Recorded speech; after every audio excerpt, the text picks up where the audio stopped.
Mallayya Jewellers, Ottupara, Vadakkanchery. Phone 0484 232 666.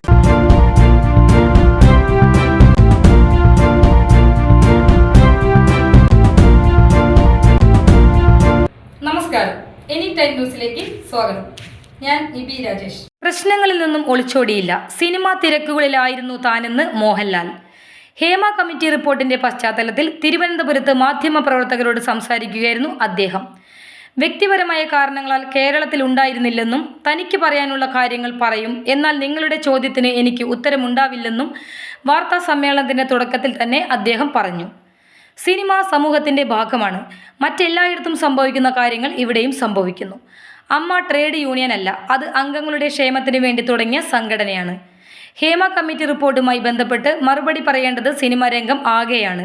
എന്തിനും ഏതിനും കുറ്റപ്പെടുത്തുന്നത് അമ്മയെയാണ്. ഏറ്റവും കൂടുതൽ ശരങ്ങൾ വരുന്നതും തനിക്കും അമ്മയ്ക്കും നേരെയാണ്.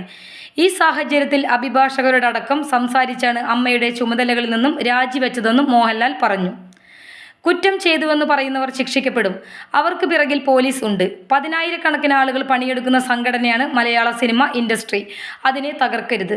കുറ്റം ചെയ്തവർ ശിക്ഷിക്കപ്പെടും. ഞാൻ പവർ ഗ്രൂപ്പിൽപ്പെട്ട ആളല്ല, എനിക്ക് അതിനെപ്പറ്റി അറിയില്ലെന്നും മോഹൻലാൽ വ്യക്തമാക്കി. സിനിമ സമൂഹത്തിൻ്റെ ഒരു ഭാഗം മാത്രമാണ്. മറ്റെല്ലായിടത്തും സംഭവിക്കുന്നത് സിനിമയിലും സംഭവിക്കും.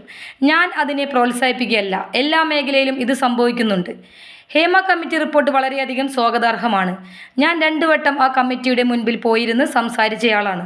എന്നോട് ചോദിച്ച ചോദ്യങ്ങൾക്കെല്ലാം മറുപടി നൽകുകയും ചെയ്തു. സിനിമാ മേഖലയെക്കുറിച്ച് എനിക്കറിയില്ല. താൻ അഭിനയിച്ച സിനിമയെക്കുറിച്ച് മാത്രമാണ് എനിക്കറിയാവുന്നത്.